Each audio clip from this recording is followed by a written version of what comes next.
Assalamu alaikum. Hope you all are fine. Welcome to my channel Psychology Corner. In this video I will discuss series of disorder and I choose depression disorder.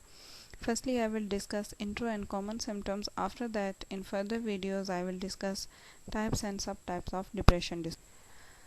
Depression basically एक ऐसी mental health condition है, अगर हम उसको characterized करें तो हम उसको डिफरेंट डोमेन में करेक्टराइज करते हैं। सबसे पहले अगर हम देखें तो persistent feeling of sadness. Persistent feeling of sadness का मतलब ये है कि ऐसी फीलिंग जिसका क्राइटेरिया 1 या 2 दिन के लिए ना हो, बल्कि वो 6 मंथ का क्राइटेरिया भी हो सकता है, साल का भी हो सकता है और 2 साल का भी हो सकता है।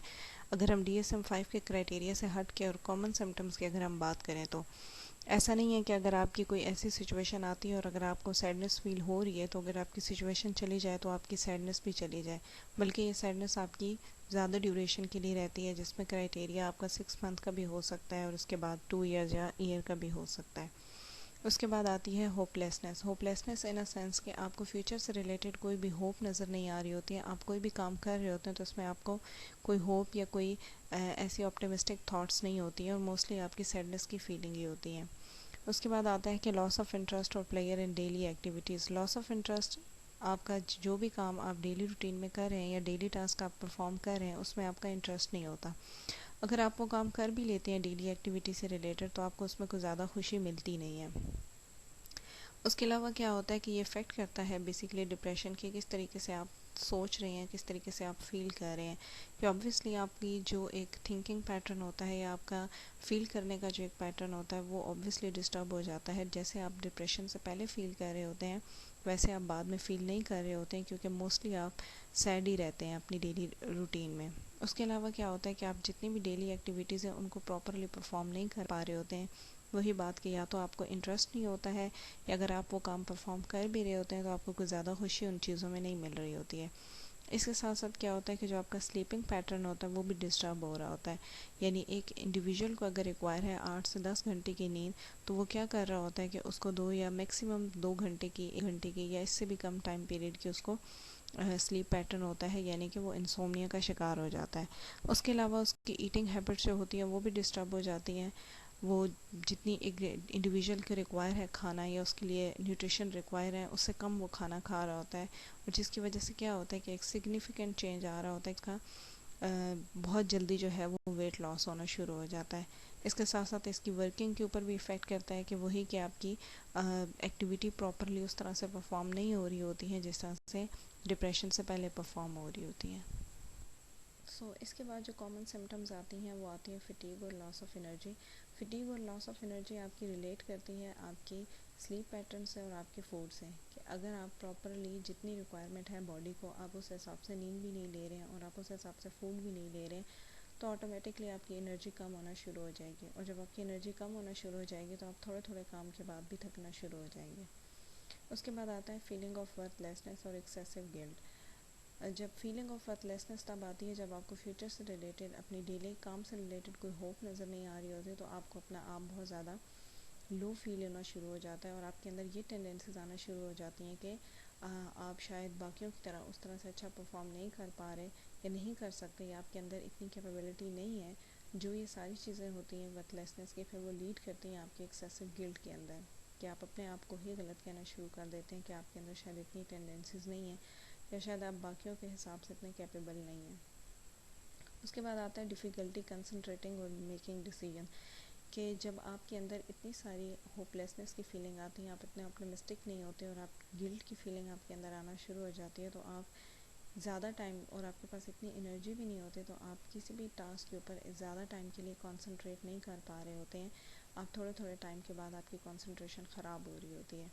और जब आपके अंदर एक्सेसिव गिल्ट आ रहा होगा, ठीक है, आपको कोई होप नज़र नहीं आ रही होती, तो ये आप अपने आप को आप इतना कैपेबल ही नहीं समझ रहे होते हैं, तो फिर इस लिहाज से आपको जो आपके डिसीजंस होते हैं, आपको डिसीजन मेकिंग में भी बहुत ज़्यादा डिफ़िकल्टी आ रही होती है। उसके बाद क्या होता है कि recurrent thoughts of death and suicide, के ऐसे लोग जिनके अंदर ये सारी टेंडेंसीज आ रही होती हैं या ये सारी फीलिंग्स आ रही होती हैं कि आप कंसंट्रेट भी नहीं कर पा रहे हैं, आप अपनी डेली रूटीन से रिलेटेड कोई डिसीजन भी नहीं ले पा रहे हैं और आपके अंदर इस तरह की वर्थलेसनेस की फीलिंग ही है, तो फिर ये सारी चीज़ें मिलकर लीड करती हैं आपकी सुसाइड की तरफ, कि आपको ये टेंडेंसी आना शुरू हो जाती है या ये रिकरेंट थॉट्स आना शुरू हो जाते हैं कि बार बार कि हमें सुसाइड कर लेनी चाहिए क्योंकि हमारी तो लाइफ में कोई इतनी इम्पोर्टेंस है नहीं, या किसी की लाइफ में भी हमारी कोई इतनी इम्पोर्टेंस नहीं है। नेक्स्ट आता है causes of depression disorder. There are multiple reason and causes that lead to depression disorder. उसमें फर्स्ट अगर हम देखें तो combination of genetics. Combination of genetics basically includes inheritance in family and people who have first degree relatives including parents, and people who have first degree relative have 2 or 3 times greater risk of developing these conditions। कि ऐसे parents यानी father के अंदर या mother के अंदर अगर इस टाइप की कोई कंडीशंस हैं कि उनको डिप्रेशन को फेस कर रहे हैं, तो उनके बच्चों के अंदर ज़्यादा रिस्क होता है एज़ कम्पेयर टू वो पेरेंट्स जिनको डिप्रेशन से रिलेटेड कोई इश्यूज़ नहीं होते हैं। उसके बाद आ जाते हैं बायोलॉजिकल इश्यूज़। बायोलॉजिकल इश्यूज़ में अगर हम देखते हैं तो हार्मोन्स, जीन्स और इस तरह के इश्यूज़ हो सकते हैं। अगर हम हार्मोन्स की बात करें तो 2 हार्मोन्स हैं, एस्ट्रोजन एंड थायरॉक्सिन, जो बेसिकली इफ़ेक्ट करते हैं आपके मूड को और उसकी फिजियोलॉजी को, तो ये भी लीड करता है डिप्रेशन को। उसके बाद आ जाते हैं नर्चर से रिलेटेड इश्यूज़, यानी कि एनवायरमेंटल एंड साइकोलॉजिकल फैक्टर्स। यानी इन्वायरमेंट से अगर हम बात करें तो इन्वायरमेंट किसी भी एरिया का हो सकता है, घर का हो सकता है, स्कूल का, कॉलेज का, यूनिवर्सिटी का, या वर्क एरिया जहाँ पे आप जॉब करते हैं, तो अगर वो आपकी मेंटल हेल्थ के लिए सूटेबल नहीं है तो वो भी लीड करता है डिप्रेशन को। और इसी तरह साइकोलॉजिकल फैक्टर्स भी, कि अगर आपके अंदर ये सारे फैक्टर्स आ रहे हैं कि आप किसी के साथ शेयरिंग नहीं कर पा रहे हैं, सैडनेस की फीलिंग है, या आप किसी ट्रॉमा से गुजर रहे हैं, आपके बहुत सारे रीजंस हो सकते हैं, आप सैड हैं, आपको कोई इश्यूज़ हैं और आप किसी के साथ प्रॉपरली कोई चीज़ डिस्कस नहीं कर पा रहे, तो ये सारे रीजंस बेसिकली कॉज करते हैं डिप्रेशन को। इसके बाद आता है इम्बैलेंस ऑफ ब्रेन केमिकल्स या न्यूरोट्रांसमीटर्स। ब्रेन केमिकल्स या न्यूरोट्रांसमीटर के अंदर इम्बैलेंस हो जाए तो भी लीड करता है डिप्रेशन को, जिसमें जो मोस्ट प्रोमिनेंट 2 न्यूरोट्रांसमीटर्स हैं, जिसमें सेरोटोनिन और नॉरएपिनेफ्रिन, अगर इनके अंदर कोई इम्बैलेंस आ जाता है तो ये भी लीड करता है डिप्रेशन को। इसके बाद आ जाते हैं हार्मोनल चेंजेस के, कोई हार्मोन्स वगैरह जैसे हमने डिस्कस किए। उसके अलावा आ जाता है मेजर लाइफ इवेंट्स जैसे लॉस ऑफ लव्ड वन, कि अगर कोई बहुत करीबी फैमिली मेम्बर है उसकी डेथ हो गई है, या आपने किसी फ्रेंड की डेथ हो गई है, या किसी बहन भाई की डेथ हो गई है, तो ये सारे रीजंस या ये सारे जो इवेंट्स होते हैं ये बेसिकली डिप्रेशन को लीड करते हैं, या आप डिप्रेशन में जा सकते हैं उससे। उसके अलावा आ जाता है ट्रॉमा, यानी अगर आपने अपनी लाइफ में कोई ट्रॉमेटिक इवेंट फेस किया है, कोई ऐसी सिचुएशन देखी है जिसमें चाइल्डहुड अब्यूज़ आ जाता है, या आपने किसी का मर्डर होते देख लिया है, सो ये रीजंस भी, या ये भी आपके ऊपर एक बहुत ही बुरा इम्पैक्ट छोड़ते हैं, तो जिसकी वजह से आप डिप्रेशन की तरफ जा सकते हैं। इसके अलावा आ जाता है रिलेशनशिप इश्यूज़। सो रिलेशनशिप इश्यूज़ में कि अगर स्पाउस के दरमियान ऐसी सिचुएशन है कि आप प्रॉपरली कुछ चीज़ डिस्कस नहीं कर पा रहे हैं, या आपकी इतनी अंडरस्टैंडिंग नहीं है, जिसकी वजह से क्या हो रहा होता है कि आप में से किसी एक बंदे के अंदर इस तरह की टेंडेंसीज आना शुरू हो जाती हैं, और पेरेंट्स के साथ अगर आपका कोई इशू है, बाकी किसी के साथ, तो ये सारे इश्यूज़ जो होते हैं कि आप जहाँ पे प्रॉपरली अपनी फीलिंग्स को एक्सप्रेस नहीं कर पा रहे होते, या कोई आपके इर्द गिर्द रहने वाला बंदा उस चीज़ को प्रॉपरली अंडरस्टैंड नहीं कर पाता, तो ये भी एक रीज़न होती है जो डिप्रेशन को कॉज करती है। उसके अलावा आ जाते हैं क्रॉनिक मेडिकल कंडीशंस के, किस तरह से मेडिकल कंडीशन लीड करती है डिप्रेशन को। कि सपोज़ अगर आपके अंदर कोई फ़िज़िकल प्रॉब्लम्स आ रही है, बहुत क्रोनिक या बहुत ज़्यादा ख़तरनाक किस्म की फ़िज़िकल बीमारी आ रही है, जिसमें अगर हम कैंसर की बात करते हैं, तो अगर किसी इंसान को इस तरह की कोई सिचुएशन है या कैंसर को, तो वो मोस्टली फ्यूचर के बारे में, ऐसे पेशेंट जो होते हैं वो बहुत होपलेस होते हैं कि उनको अपनी लाइफ के अंदर कोई पॉजिटिव चेंज होता हुआ नज़र नहीं आ रहा होता, तो जिसकी वजह से क्या होता है कि वो बहुत ज़्यादा डिप्रेस हो जाते हैं, तो ये भी रीज़न होती है जो डिप्रेशन को कॉज करती है। और इसके बाद आते हैं सब्सटेंस अब्यूज़ के, कोई ऐसा इंडिविजुअल जो बहुत ज़्यादा ड्रग का इंटेक कर रहा है, तो वो भी बेसिकली अपनी डेली रूटीन या डेली टास्क को प्रॉपरली नहीं कर पाता, तो ये भी एक रीज़न होती है कि ये डिप्रेशन को कॉज करती है। There are different types of depression disorder, and I will discuss in my further videos. And first is major depressive disorder, persistent depressive disorder, premenstrual dysphoric disorder, postpartum depression, substance medication induced disorder, other specified depressive disorder, and unspecified depressive disorder. So अगर हम treatment options की बात करें तो there are 2 kinds of treatment method which depressive patient can get. Number 1 is medication and number 2 is therapy. So medication basically includes the antidepressant drugs which help patient to improve severe depression. And number 2 is therapies, और इसमें include की जाती हैं different साइकोथेरेपीज़ जो help करती हैं patient को अपनी डेली एक्टिविटीज़ या डेली रूटीन्स को इम्प्रूव करने में।